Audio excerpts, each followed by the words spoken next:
సమస్త మహిమ ఘనత ప్రభావములు తండ్రి అయిన దేవునికి, వధింపబడిన గొర్రెపిల్ల అయిన యేసుక్రీస్తు వారికి, పరిశుద్ధాత్మ దేవునికి యుగయుగములు చెల్లునుగాక. ప్రేమగల యేసుక్రీస్తు ప్రభువు నామం పేరట ఈ ప్రకటన గ్రంథ ధ్యానాలను వీక్షిస్తున్న మీకు శుభాభివందనాలు తెలియజేస్తూ ఉన్నాను. ప్రియులారా, గత కార్యక్రమంలో మనము నేర్చుకున్న రీతిగా 7 ముద్రల గ్రంథము తండ్రి అయిన సింహాసనాసీనుడైన తండ్రి అయిన దేవుని చేతిలో నుండి, దేవుని కుడి చేతిలో నుండి మన ప్రభు అయిన యేసుక్రీస్తు ప్రభువారు వధింపబడిన గొర్రెపిల్లగా ఆయన యోగ్యత కలిగి ఆయన ఆ యొక్క 7 ముద్రల గ్రంథాన్ని తండ్రి అయిన దేవుని చేతిలోని తీసుకున్నట్లుగా మనం చూస్తున్నాము. ఈ సమయంలో ప్రకటన గ్రంథము 6వ అధ్యాయము మొదటి 2 వచనాలు మనం ధ్యానం చేయబోతున్నాము. వాక్య ధ్యానంలోనికి వెళ్ళక ముందుగా ప్రార్థన చేసుకుని దేవుని యొక్క వాక్యాన్ని ధ్యానం చేసుకుందాం. సర్వశక్తియు మిక్కిలి కనికరము కలిగిన ప్రేమగల మా తండ్రి, మీ యొక్క పరలోక మర్మములను, దర్శనములను ప్రకటన గ్రంథంలో మా కొరకు వ్రాయించి వాటి ద్వారా మా జీవితంలో గొప్ప ఆత్మీయ పాఠాలు నేర్పిస్తూ మీరు రాకడ కొరకు మమ్మల్ని సిద్ధపరుస్తున్నందుకు మీకు వందనాలు. ఈరోజు మేము ధ్యానం చేయబోతున్నటువంటి ప్రకటన గ్రంథము 6వ అధ్యాయం నుండి మీరే మాకు కావాల్సినటువంటి ఆత్మీయ పాఠాలు నేర్పించమని, వినగల చెవి గ్రహించే మనసు మాకు దయచేయమని, మీ పరిశుద్ధాత్మతో మమ్మల్ని నడిపించమని యేసుక్రీస్తు నామపేట వేడుకొంచున్నాం పరమ తండ్రి, ఆమేన్. ప్రకటన గ్రంథము 6వ అధ్యాయము మొదటి వచనం చదువుకుందాం. Revelation chapter 6 verse 1. ఆ గొర్రెపిల్ల ఆ 7 ముద్రలలో మొదటి దానిని విప్పినప్పుడు నేను చూడగా ఆ 4 జీవులలో ఒకటి రమ్మని ఉరుము వంటి స్వరముతో చెప్పుట వింటిని.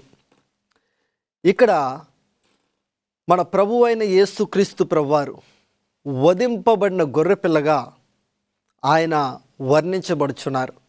ఆయన ఆ 7 ముద్రల గ్రంథమును తీసుకొని మొదటి ముద్రను విప్పినప్పుడు అక్కడ 4 జీవుల్లో ఒక జీవి, ఒక కెరూబు, ఆయన యోహానును పిలుస్తున్నారు. కమ్, నువ్వు రమ్ము అని గొప్ప స్వరంతో, ఉరుము వంటి శబ్దంతో, గొప్ప స్వరంతో పిలుస్తున్నారు. గ్రీక్లో మనం చూస్తే మెగాఫోనిక్ అనే పదాన్ని మనం చూస్తున్నాం. అంటే గొప్ప స్వరంతో, ఈ పదం నుండే మెగాఫోన్ అనే మనం వాడే ఆ యొక్క శబ్ద తరంగాలను ఇచ్చే పిఏ సిస్టము లేదా మెగాఫోను మనము ఈ పదం వస్తున్నది. అయితే మెగా అంటే గొప్ప, పెద్ద. ఈ యొక్క మెగాఫోనిక్తో అంటే గొప్ప స్వరంతో, ఆర్భాటంతో చెబుతున్నారు, నువ్వు రమ్ము.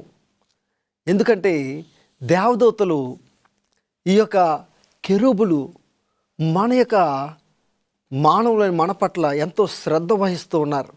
వారికి మనమంటే ఎంతో ఆసక్తితో దేవుని యొక్క చిత్తాన్ని బయలుపరుచుతుంటే ఆ దేవుని చిత్తము మనము గ్రహించులాగిన యోహాన్ను పిలుస్తున్నారు. కమ్, రమ్ము అని పిలుస్తున్నారు. అయితే ఇక్కడ ఈ దర్శనంలో మనం చూస్తున్న రీతిగా ప్రకటన గ్రంథము 6వ అధ్యాయంలో మనం చూసినప్పుడు మొదటి వచనంలో యేసుక్రీస్తు ప్రభువారు ఈ యొక్క మొదటి ముద్రను విప్పగానే అక్కడ మనం చూస్తూ ఉన్నాము. Revelation chapter 6 verse 2. మరియు నేను చూడగా ఇదిగో ఒక తెల్లని గుర్రము కనబడెను, దాని మీద ఒకడు విల్లు పట్టుకొని కూర్చుండి ఉండెను, అతనికి ఒక కిరీటం ఇయ్యబడెను, అతడు జయించుటకు బయలు వెళ్ళెను, జయశాలిగా బయలు వెళ్ళను అనే మాటను ఇక్కడ మనం చూస్తూ ఉన్నాం. ఇక్కడ యేసుక్రీస్తు ప్రభువారు మొదటి ముద్రను విప్పినప్పుడు ఒక తెల్లని గుర్రము, ఆ తెల్లని గుర్రం మీద ఒక వ్యక్తి విల్లు పట్టుకొని కూర్చుని ఉన్నట్లుగా, అతనికి ఒక కిరీటం ఇవ్వబడి ఉన్నట్లుగా, జయించుటకు బయలు వెళ్ళనే మాటను మనం చూస్తున్నాం. ఇక్కడ ఈ యొక్క అధ్యాయంలో ప్రాముఖ్యంగా మనము 4 గుర్రపు రౌతుల గురించి మనం నేర్చుకోబోతున్నాం. The 4 horsemen of apocalypse. ఈ యొక్క ప్రకటన గ్రంథంలో ఉన్నటువంటి ప్రకటన గ్రంథం యొక్క నలుగురు గుర్రపు రౌతుల గురించి మనం చూస్తూ వాటి గురించి నేర్చుకోబోతున్నాం. ఇక్కడ మనము చూస్తున్న రీతిగా ఈ యొక్క తెర మీద కూడా మీరు చూస్తూ ఉన్నారు. ఈ నలుగురు గుర్రపు రౌతులు ఎవరు, అవి దేనికి సూచనగా ఉన్నాయో మనం నేర్చుకోబోతున్నాం. మొట్టమొదటిగా జకరియా గ్రంథము 10:3 మనం చూస్తే, జకరియా చాప్టర్ 10:3, సైన్యములకు అధిపతి యగు యెహోవా తన మందయగు యోధా వారిని దర్శించి వారిని తనకు రాజకీయములగు అశ్వముల వంటి వారినిగా చేయును. ఇక్కడ మనం గమనిస్తున్నట్లయితే దేవుడు తన యొక్క బిడ్డలను తనకు రాజకీయములగు అశ్వముల వంటి వారినిగా చేయును అనే మాటను మనం చూస్తున్నాం. ఈ యొక్క గుర్రములు దేనికి సూచనగా ఉన్నాయి అని మనం చూస్తున్నప్పుడు మొట్టమొదటిగా ఈ తెల్లని గుర్రం గురించి మనం నేర్చుకుందాము. తరువాత రానున్న రోజుల్లో మరింత లోతుగా ఆ వేరే వేరే గుర్రాలు ఏ రంగుల్లో ఉన్నాయో వాటి యొక్క భావం ఏమిటో మనం నేర్చుకోబోతున్నాం. మొట్టమొదటిగా ప్రకటన గ్రంథము 6:2 మనం చూస్తే, మరియు నేను చూడగా ఇదిగో ఒక తెల్లని గుర్రం కనబడెను. తెల్లని గుర్రం, యేసుక్రీస్తు ప్రభువారు మొదటి ముద్రను విప్పినప్పుడు ఆ మొదటి ముద్రను విప్పగానే ఒక తెల్లని గుర్రము యోహాను చూస్తున్నాడు. ఆ తెల్లని గుర్రము కనబడింది ఆయనకి. దాని మీద ఒకడు విల్లు పట్టుకుని కూర్చుని ఉన్నాడు. విల్లు అంటే ఆ విల్లు పట్టుకుని అతడు జయించడానికి వెళ్తున్నట్లుగా మనం చూస్తున్నాం. తెల్లని గుర్రము దేనికి సూచనగా ఉన్నది? పరిశుద్ధ గ్రంథంలో తెలుపు రంగు పవిత్రతకు గుర్తుగా, పరిశుద్ధతకు గుర్తుగా చూపించబడినట్లుగా మనం చూస్తున్నాం. రెవల్యూషన్ చాప్టర్ 2:17 ప్రకటన గ్రంథము 2:17 మనం చూస్తే, జయించు వానికి తెల్లని రాతినిత్తునని ప్రభు సెలవిస్తున్నారు. తెల్లని రాయి దేనికి సూచనగా ఉన్నది? నీతికి సూచనగా ఉన్నది. నిర్దోషివి నీవు అని ప్రకటించడానికి సూచనగా ఉన్నది. ప్రకటన గ్రంథం 3:4 మనం చూస్తే, రెవల్యూషన్ చాప్టర్ 3:4, తమ వస్త్రములను అపవిత్రపరచుకొనని కొందరున్నారు, వారు అర్హులు గనుక తెల్లని వస్త్రములు ధరించుకొందురు. ఎవరైతే తమ యొక్క వస్త్రములను అపవిత్రపరచుకొనకుండా ఉంటారో, విశ్వాసాన్ని కాపాడుకుంటారో, వారికి యేసుక్రీస్తు ప్రభువారు తెల్లని వస్త్రాలు ఇస్తున్నట్లుగా మనం చూస్తున్నాము. తెల్లని వస్త్రము క్రీస్తు నీతికి సూచనగా ఉన్నట్లుగా మనం చూస్తున్నాం. రెవల్యూషన్ చాప్టర్ 6:11 మనం చూసినట్లయితే అక్కడ బలిపీఠం క్రింద ఉన్నటువంటి ఆత్మల గురించి మనము 5వ ముద్రను విప్పినప్పుడు వారి గురించి మనం నేర్చుకోబోతున్నాము. ప్రత్యేక రీతిలో ఆ హతసాక్షులకు తెల్లని వస్త్రములు ఇవ్వబడినట్లుగా మనం చూస్తున్నాము. తెల్లని వస్త్రములు యేసుక్రీస్తు నీతికి సూచనగా ఉన్నట్లుగా మనం చూస్తున్నాము.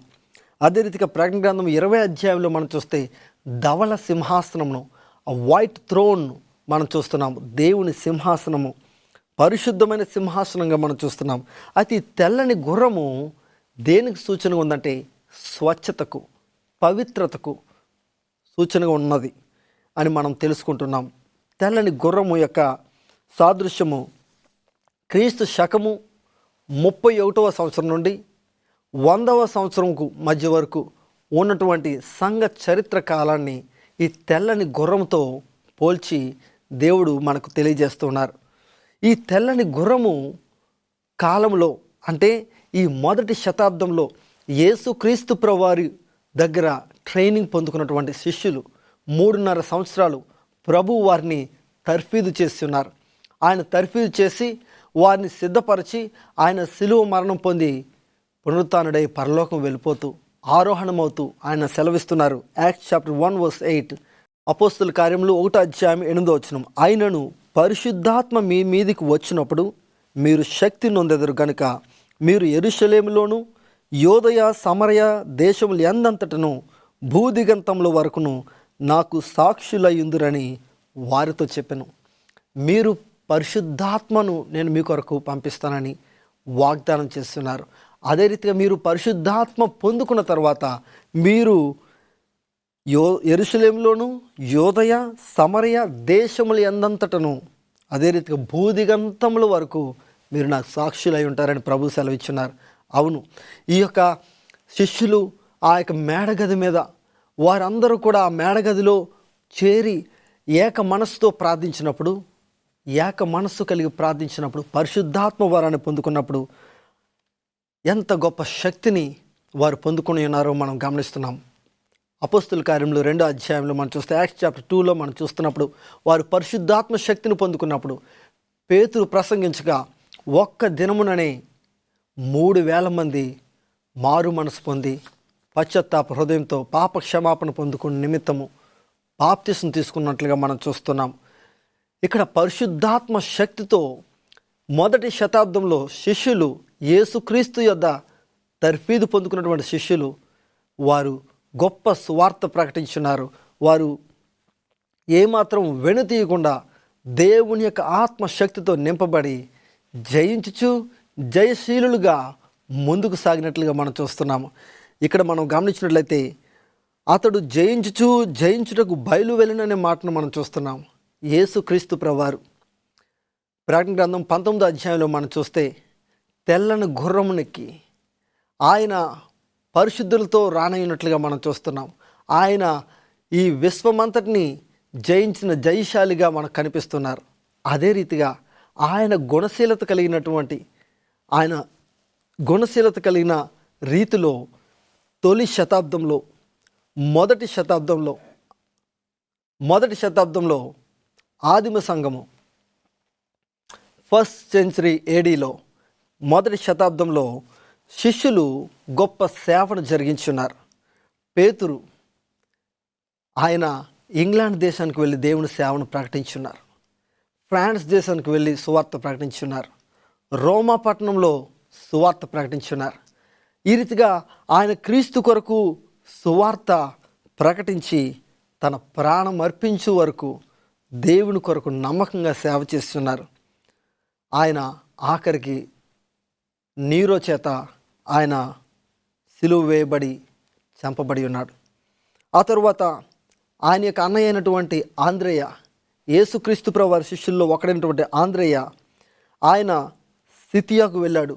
అంటే ఈనాడు ఆధునిక ఉక్రెయిన్ మరియు సదర్న్ రష్యా ప్రాంతాలకి ఆయన వెళ్ళి అక్కడ సువార్త ప్రకటించున్నాడు.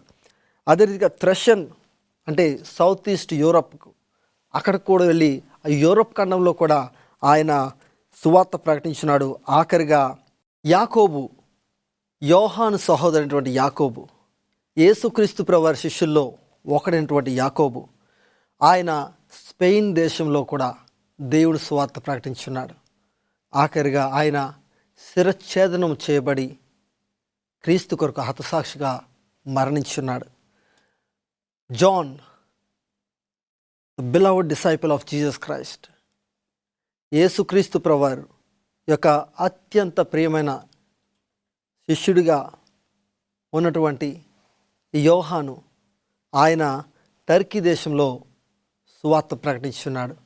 అదే రీతిగా ఆయన ఎఫెసులో ఈ ప్రాంతాలన్నింటిలో సువార్త ప్రకటించి ఆఖరికి ఆయన వృద్ధాప్య దశకు చేరుకుని ఆయన మరణించున్నాడు. ఫిలిప్, యేసుక్రీస్తు ప్రభువారి శిష్యుడైనటువంటి ఫిలిప్పు సమరయులకు సువార్త ప్రకటించున్నాడు. టర్కీ దేశంలో సువార్త ప్రకటించున్నాడు. ఆఖరికి ఆయన హిరాపోలిస్లో ఆయన సిలువ వేయబడి చంపబడి ఉన్నాడు. అదే రీతిగా బర్తలోమై, యేసుక్రీస్తు ప్రభువారి శిష్యుడైనటువంటి బర్తలోమై జార్జియా దేశంలో సువార్త ప్రకటించున్నాడు.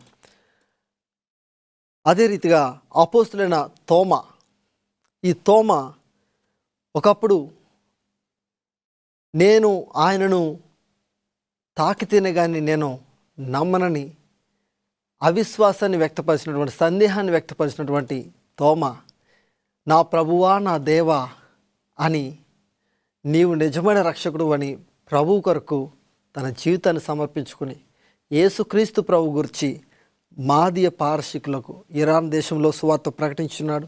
ఆ తర్వాత భారతదేశానికి, దక్షిణ భారతదేశానికి వచ్చి ఇక్కడ భారతదేశంలో సువార్త ప్రకటించి యేసుక్రీస్తు కొరకు హతసాక్షిగా మరణించున్నాడు. తోమా మైలాపూర్ అనే ప్రాంతంలో, చెన్నైలో ఉన్నటువంటి మైలాపూర్ ప్రాంతంలో ఆయన హతసాక్షిగా ప్రభు కొరకు ప్రాణం పెట్టి ఉన్నాడు. భారతదేశానికి అంటే మనకు యేసుక్రీస్తు ప్రభు వారి సువార్తను మొట్టమొదటిగా తీసుకొచ్చింది తోమ. సందేహంతో నింపబడి ఉన్నటువంటి మనకు, ఒకప్పుడు నేను సందేహపడి ఉన్నాను, యేసు ప్రభు నిజమైన దేవుడా కదా, ఆయన నిజంగా లేచాడా లేదా అని సందేహపడి ఉన్నాను. కానీ ఆయన నిజముగా ప్రభు అని నేను చూసి ఉన్నాను, ఆయన నిజముగా దేవుడని, దేవుని కుమారుడిని సాక్ష్యం ఇచ్చున్నాడు. సందేహంతో నింపబడి ఉన్నావా ప్రియ సహోదరుడా? యేసుక్రీస్తు ప్రభు నిజమైన దేవుడని ప్రకటించడానికి తోమా మన భారతదేశానికి వచ్చున్నాడు. యేసుక్రీస్తు ప్రభు నిజమైన దేవుడు కాకపోతే ఆయన తన ప్రాణాన్ని సైతము లెక్క చేయకుండా భారతదేశం వరకు వచ్చి సువార్త ప్రకటించాడు కదా. తన ప్రాణాన్ని సైతము యేసుక్రీస్తుకు త్యాగం చేశాడంటే, యేసుక్రీస్తు సువార్త పనిలో ఆయన పనిచేసి మనకు సువార్త ప్రకటించి తన ప్రాణాన్ని దారిపోసాడంటే, యేసుక్రీస్తు తన కొరకు ప్రాణం పెట్టి ఉన్నాడని గుర్తించాడు కనుకే ఆయనే నిజమైన రక్షకుడని, ఆయన ఇస్తున్నటువంటి పరలోక రాజ్యము నిజమని గుర్తించి ప్రభు కొరకు సువార్త ప్రకటించడానికి భారతదేశానికి వచ్చున్నాడు. మత్తయి, లేవి మత్తయి అని పిలుస్తున్నాము. ఈయన ఇరాన్ దేశంలో సువార్త ప్రకటించున్నాడు.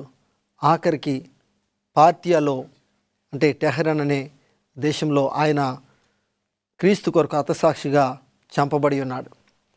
జేమ్స్ ద సన్ ఆఫ్ అల్ఫయస్, అల్ఫయి కుమారుడైన యాకోబు యేసుక్రీస్తు కొరకు సువార్తికునిగా ఇశ్రాయేల్ దేశమంతయు కూడా సువార్త ప్రకటించున్నాడు. ఆఖరికి అక్కడ ఆయన్ని రాళ్లతో కొట్టి చంపి ఉన్నారు. తద్దయి అయినటువంటి యోధ, ఈ తద్దయి అయినటువంటి యోధ సిరియా దేశానికి వెళ్ళి సువార్త ప్రకటించున్నాడు. అదే రీతిగా మెస్పటోమియా ప్రాంతంలో సువార్త ప్రకటించున్నాడు. ఆఖరికి ఆయన కూడా యేసుక్రీస్తు కొరకు ప్రాణం పెట్టి ఉన్నాడు. యేసుక్రీస్తు తన కొరకు ప్రాణం పెట్టి ఉన్నాడని, ఆయన కొరకు తన ప్రాణాన్ని లెక్క చేయకుండా సువార్త ప్రకటించి యేసుక్రీస్తు హతసాక్షిగా మరణించున్నాడు. సైమోన్ ద కాననైట్ యేసుక్రీస్తు కొరకు ఆయన సువార్త ప్రకటించడానికి ఈజిప్టుకు వెళ్ళాడు, లిబియాకు వెళ్ళాడు, బ్రిటన్, కార్తేజ్ ఈ యొక్క ప్రాంతాలన్నింటిలో సువార్త ప్రకటించి క్రీస్తు కొరకు మరణించున్నాడు. మత్తియాస్ యేసుక్రీస్తు ప్రభువారి శిష్యుల్లో ఒకడు తప్పిపోయినప్పుడు ఆ యొక్క ఇస్కరియోతు యోధ తన ప్రభువును అమ్ముకుని తన యొక్క జీవితాన్ని నాశనం చేసుకుని ఉన్నాడు. ఆఖరికి ఆయన యొక్క ప్లేస్లో చీట్లు వేసి ప్రార్థనాపూర్వకంగా ఎన్నుకున్నటువంటి శిష్యుడు మత్తయి పేరటి చీటు వచ్చినట్లుగా మనకు తెలుసు. ఈ మత్తయి క్రీస్తు కొరకు సువార్త ప్రకటించడానికి జార్జియా దేశానికి వెళ్ళాడు, రష్యా దేశానికి వెళ్ళాడు, సువార్త ప్రకటించున్నాడు.